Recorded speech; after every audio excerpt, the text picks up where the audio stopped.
Hey guys, Billy here with EMAX, and today we're going to do a quick unboxing, show you guys some of the features of the brand new Babyhawk R 3-inch version featuring the AVAN Mini, new propeller from us for the 3-inch class.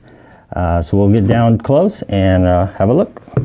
Alright, so here we go. We're going to take a quick close look at the brand new Babyhawk 3-inch. So in the box, you get the Babyhawk 3-inch. You also get two sets of the brand new AVAN Mini. This one happens to have the red one. You also in the box get the normal goodies. You get the camera adjustment and also another lead if you wanted to switch your batteries to the JST connector. You also get some spare screws, a couple nuts, a couple of the small screws. Just about every screw that you have on the Babyhawk R is included. Also in the box, we'll take the foam out. There's your other set of propellers there. You get your Babyhawk R manual, and you also get the manual for the Foxeer Micro Aero V2, which comes standard on the Babyhawk R.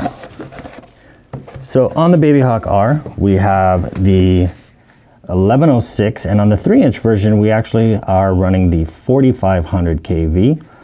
So on the stack that we're using, it's the same stack as what we have in the Babyhawk 2-inch. So this one is the all-in-one Mini Magnum Tower. It's the F3 flight controller and the 4-in-1 ESC unit. The all-up weight of the Babyhawk minus the battery, we're looking at 86 grams. 86.42 grams. So the shell, it's a polycarbonate shell.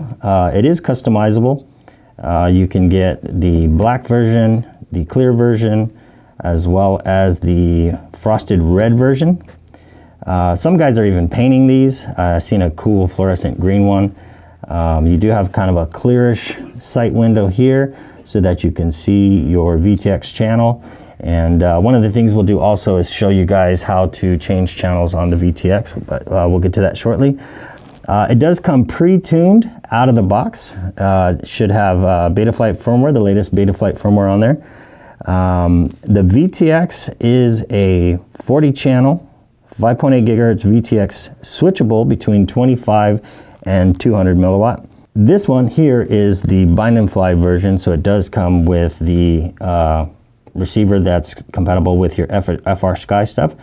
We do offer it in a PNP version as well, which will let you install your receiver of choice. The camera is again the Micro Aero V2 from Foxeer. It is a CCD camera, and you can power this guy up with 3-cell and 4-cell.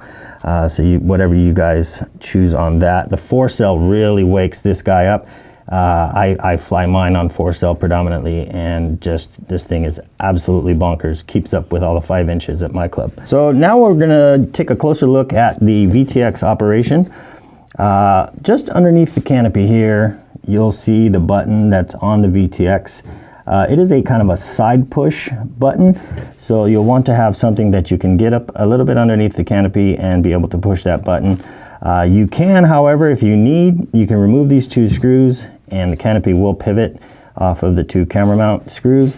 But I can do it, so can you, with just something that can reach underneath there and press it. I like to use a small propeller. It gives me a nice wide surface to press on the button. You don't have to be, super precise. Just kind of get that guy in there.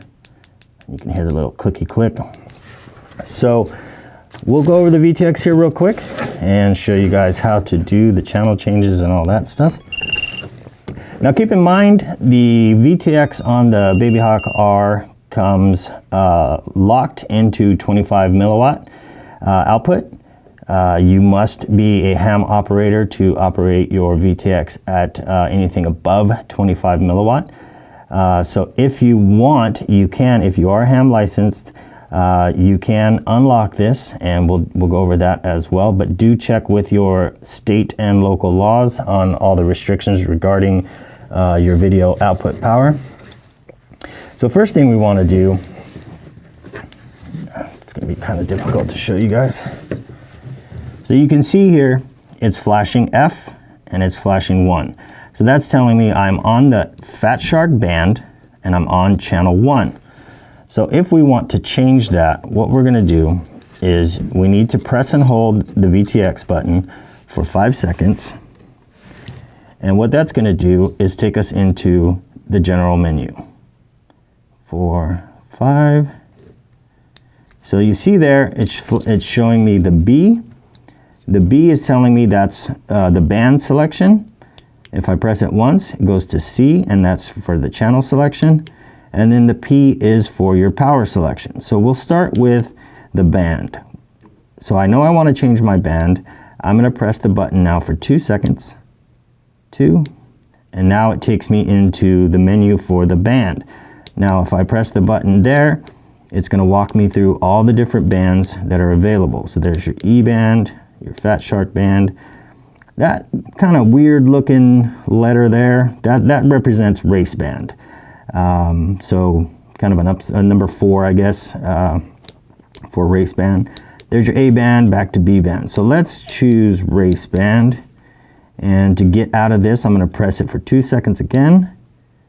And it takes us back to our main menu, which shows us power, band, and channel. So now we're going to go ahead and select the channel. So I'm going to press and hold for 2 seconds, and it's going to bring me into the menu for selecting the channel. Now in race band, there are only a few channels available. FCC has deemed 1 through 3 as not being allowed for drone usage. So we have 4, 5, 6 available in the race band. So let's go ahead, we'll scroll through here and get back to race 4. Now I'm going to press and hold again for 2 seconds. It's going to take me back out, and again we're back to that main menu between the power band and channel. So we've made our selection. Now I'm going to press and hold for 5 seconds, and it's going to take me back all the way out of the menu. So here we are now in the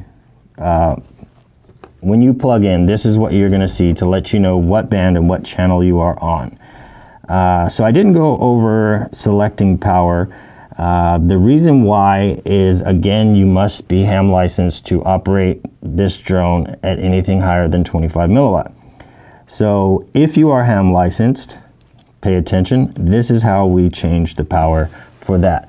So as I mentioned, it comes locked. So you do need to unlock the drone to get from the 25 milliwatt to 200 milliwatt. So what we have to do is we have to unplug the battery, have my cameraman come in tight and plug in. So I'm going to push the button in, and what he's going to do is go ahead and plug in. And when he does that, you'll see immediately, and it came off the screen already, but it showed up with a U when he plugged that in. And so what that does is tells us that it is unlocked. So again, we'll go into our main menu and we'll show you about the power. 3, 4, 5. There we go. So there's the band, channel, and then there's power. So I'm going to press and hold for 2 seconds. And it shows us that we are currently on the low power. And if I press again, the H now tells us we're on high power. And again, you must be ham licensed to operate this on the high power mode. So please follow all the regulations, and again, check with your local and state laws. So we're still going to select the high power now, and what we're going to do is press and hold for 2 seconds. And again, it takes us back to that main menu of channel, power, and band. And we'll press for 5 seconds, and it's going to take us all the way back out to ready to fly. So again, what we're seeing here on the screen flashing back and forth is it's on channel 4, and then it's on race band. What you're going to see also when you are on the high power mode, there's a little red dot on the lower right hand corner of the LED screen. That red dot is telling you you are in high power mode. So when you don't see that dot, that's when you are in the 25, and we're going to change that back to the low power. So press and hold for 5 seconds, 4, 5, and then we're going to go to our power, press and hold for 2, change that to the L, press and hold, and you can press and hold for 5 seconds from any menu and it'll take you out back to the main menu. So there we go, race band 4. So hopefully that helps you guys out. You got a quick look at the Babyhawk R. If you don't have one already, go out to your local shop, pick one up. We also have them available at www.emax-usa.com. And again, the street price is, I believe I said earlier, $155. You know, you can't beat this drone for that price. If you were to try to source the parts individually and build it on your own, I do believe it would cost you a little more than what you can get the whole thing for. So hope you guys enjoyed that. Fly fast, fly safe. We'll see you guys on the next one. Yeah.